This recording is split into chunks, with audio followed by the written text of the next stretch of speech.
আচ্ছা, নিজের ভিটেমাটি, নিজের আস্থার জায়গা আর নিজের ধর্মবিশ্বাস রক্ষা করা কি কোনো অপরাধ?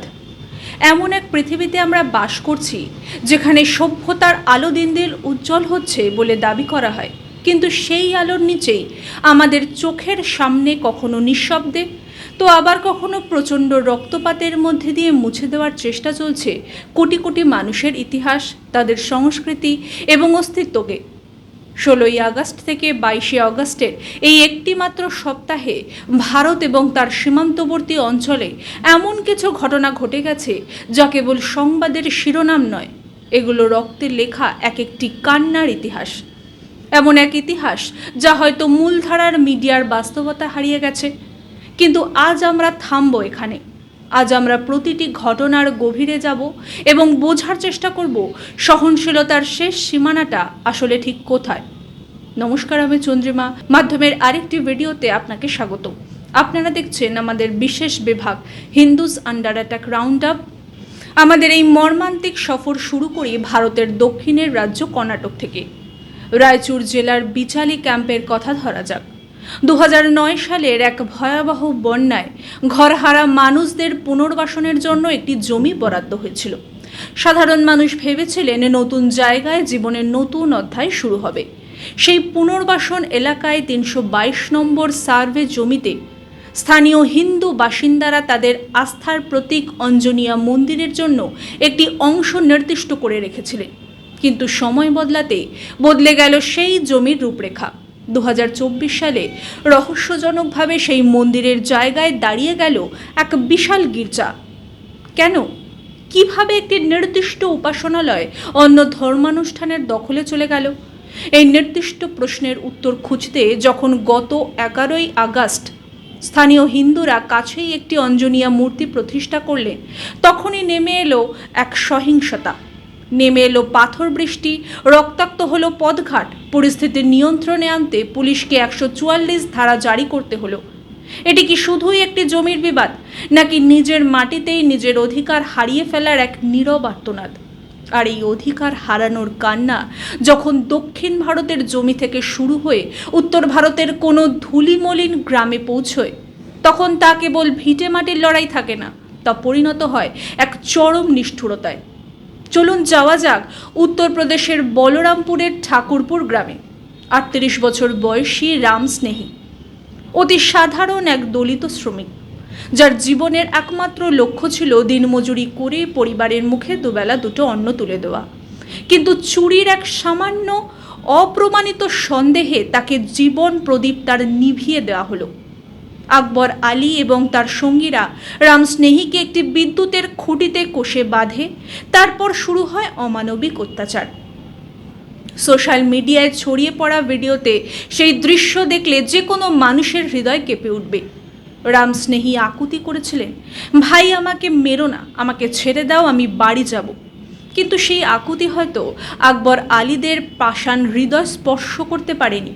লাঠির পর লাঠির আঘাতে মাটিতে লুটিয়ে পড়েন রাম স্নেহী। সকালে ক্যানেলের পাড়ে ভেসে ওঠে তার নিষ্প্রাণ দেহ। আজ তার পরিবার বিচার চাইছে। পুলিশ মামলা করেছে ঠিকই, কিন্তু যে শিশুটি তার বাবাকে হারালো, যে পরিবার তার একমাত্র উপার্জন সক্ষম মানুষটিকে হারালো, সেই শূন্যতা কি কোনো আইনে পূরণ হবে? বলরামপুরের এই রক্তচিহ্ন শুকোনোর আগেই যখন পুরো দেশে 15ই আগস্টের সকালে তেরঙ্গা পতাকা উড়িয়ে স্বাধীনতা দিবসের আনন্দে মেতে উঠেছিল, ঠিক তখনই মহারাষ্ট্রের সাংলিতে এক চরম নির্মমতা উন্মোচিত হলো।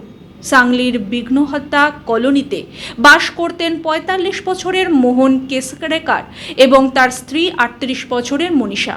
স্বাধীনতা দিবসের ভোরে মনীষা দেবী জল গরম করার জন্য উনুন ধরানোর শুরু করেছিলেন। বাড়ির সামনে ফেলা জঞ্জাল দেখে তিনি প্রতিবেশী ফরিদ আব্দুল শেখকে অনুরোধ করেন ময়লা সরিয়ে দিতে। কিন্তু এক সামান্য প্রতিবাদ যে মৃত্যুর কারণ হতে পারে তা কে জানত? ফরিদ ঘরে ঢুকে নিয়ে এলো হাতুড়ি আর মাংস কাটার ধারালো ছুরি। মোহনের মাথায় সজোরে হাতুড়ির কোপ বসিয়ে দেওয়া হলো। স্বামীকে রক্তে ভেসে যেতে দেখে যখন মনীষা ছুটে এলেন তাকে বাঁচাতে, তখন সেই আততায়ী বারবার ছুরি বসিয়ে দিল মনীষার পেটে এবং শ্রোণীদেশে। তাদের 17 বছরের কিশোরী মেয়েটি মনালি, যে তার বাবাকে বাঁচাতে প্রাণপণে কাঠের টুকরো ছুঁড়ে মারছিল, সে আজ অনাথ। হাসপাতাল থেকে মনীষার লাশ বেরিয়েছে, আর মোহন মৃত্যুর সাথে লড়াই করছেন। এই হামলার পেছনের মূল কারণ কি ছিল জানেন? দীর্ঘদিন ধরে ফরিদ এই পরিবারকে হুমকি দিয়ে আসছিল, আমাদের এলাকায় তোরা কেন থাকবি, তোরা এই এলাকা ছেড়ে চলে যা। নিজের দেশেই নিজের ভিটেতে থাকার কি এই মাসুল দিতে হলো তাদের? কিন্তু এই হিংসা শুধুই কি দৈহিক, শুধুই কি রক্তপাতের, নাকি এর পেছনে কাজ করছে এক দীর্ঘমেয়াদী মনস্তাত্ত্বিক যুদ্ধ? গত 18ই আগস্ট স্বরাজ্য পত্রিকায় প্রকাশিত এক ঐতিহাসিক রিপোর্টে উঠে এসেছে এক মারাত্মক সত্য। গত অর্ধ শতাব্দী ধরে এক সূক্ষ্ম চক্রান্ত চলছে ভগবান স্কন্ধ এবং মুরুগানকে একে অপরের থেকে আলাদা করে দেওয়ার। ঋগ্বেদে উল্লিখিত অগ্নিভেজা শিশু, মহাভারতের কৃত্তিকাদের লালিত সন্তান এবং সঙ্গম সাহিত্যে তামিল সংস্কৃতির প্রাণভোমরা মুরুগান, এই 4000 বছরের অবিচ্ছিন্ন ঐতিহ্যকে ভেঙে দেওয়ার চেষ্টা চলছে। বলা হচ্ছে মুরুগান নাকি বৈদিক দেবতাই নন, তিনি নাকি কেবল একজন প্রাচীন দ্রাবিড় মানব। কেন ইতিহাস বিকৃতি? কারণ মুরুগানকে ঐতিহ্যহীন করে তুলে ধর্মান্তরের পথ প্রশস্ত করা হবে। যখন কোনো জাতির ইতিহাস এবং সংস্কৃতিকে তার মূল থেকে কেটে ফেলা হয়, তখন সেই জাতিকে ধ্বংস করা সহজ হয়ে যায়। আর এই সাংস্কৃতিক শিকড় কাটার মানসিকতা কতটা গভীরে শেকড় গেড়েছে তা স্পষ্ট হয় যখন আমাদের জাতীয় সম্মান নিয়েও রাজনীতি শুরু হয়ে যায়। কর্ণাটকের কংগ্রেস সভাপতি বি.কে. হরিপ্রসাদ প্রকাশ্যেই ঘোষণা করে বসলেন যে জাতীয় গান বন্দে মাতারামের মাত্র 2টি চরণ গাওয়া হবে, পুরোটা নয়। এমনকি তিনি চ্যালেঞ্জ ছুড়ে বললেন, আমাকে জেলে দিক বা ফাঁসি দিক, আমরা 2টি অনুচ্ছেদের বেশি গাইব না।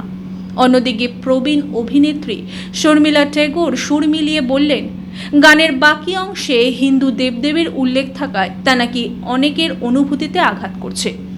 যে বন্দে মাতারাম গানটি গাইতে গাইতে শত শত স্বাধীনতা সংগ্রামী হাসি মুখে ফাঁসির মঞ্চে উঠেছিলেন, যে গান দেশের স্বাধীনতার প্রতীক, তাকে আজ টুকরো টুকরো করার চেষ্টা চলছে। কেন দেশের ঐতিহ্যকে সম্মান জানাতে গিয়ে বারবার নিজের ভাবাবেগকে সংকুচিত করতে হবে? দেশের ভেতরের এই অবমাননার রেশ যখন সীমান্ত পেরিয়ে যায়, তখন তা আরও বিপজ্জনক রূপ ধারণ করে।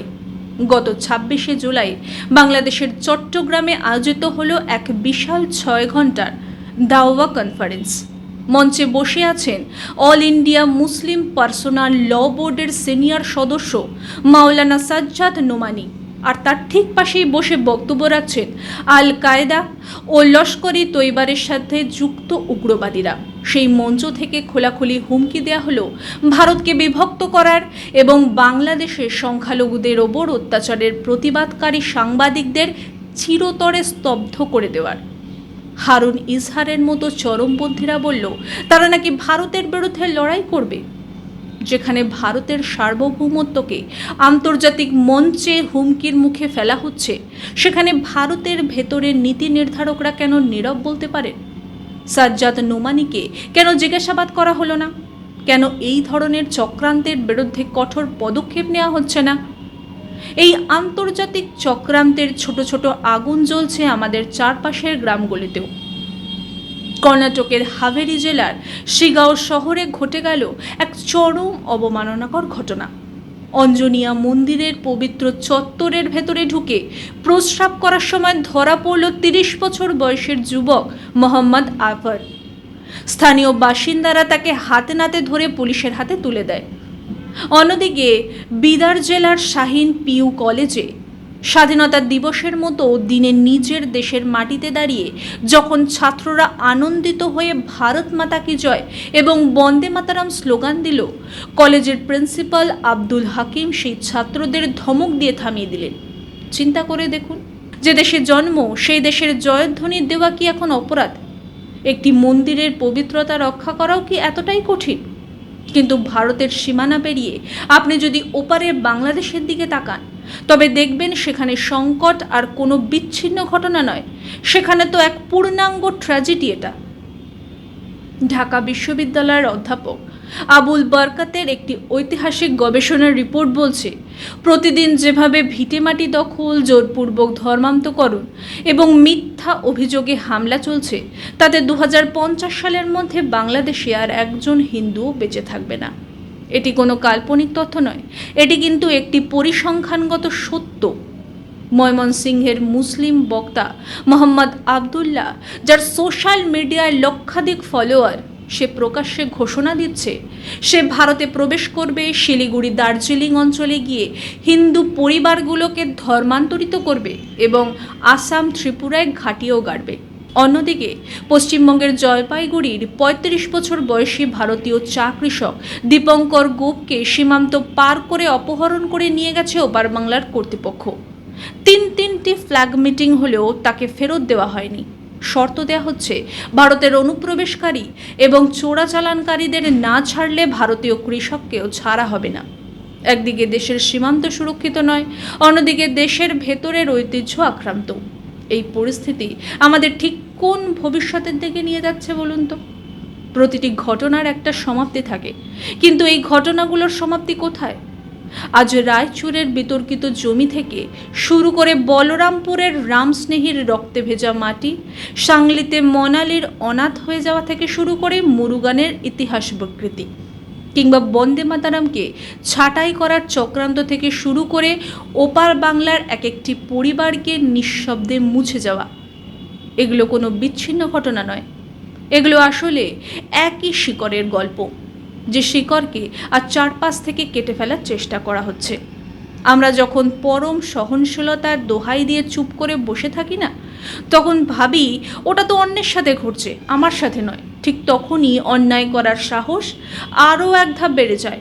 ইতিহাস সাক্ষী রয়েছে যে সমাজ তার সংস্কৃতি, তার গৌরব, তার মানুষের পাশে দাঁড়াতে ভয় পায়, সেই সমাজকে ইতিহাস কোনো দিনও ক্ষমা করে না। নীরবতা কখনো সমাধান হতে পারে না। আর যদি আমরা এই অন্যায়, এই বৈষম্য আর এই নীরব গণহত্যার বিরুদ্ধে সোচ্চার না হই, তবে আগামী দিনের ইতিহাস আমাদের এই নীরবতার জবাব চাইবে। জাগার সময় কিন্তু এখনই, কারণ এই প্রদীপ যখন নেভে তখন অন্ধকার কারোর ঘর বেছে নেয় না, অন্ধকার সবাইকেই গ্রাস করে। আজ এ পর্যন্তই, দেখা হবে পরের ভিডিওতে। ততক্ষণ পর্যন্ত সঙ্গে থাকুন, দেখতে থাকুন মাধ্যম।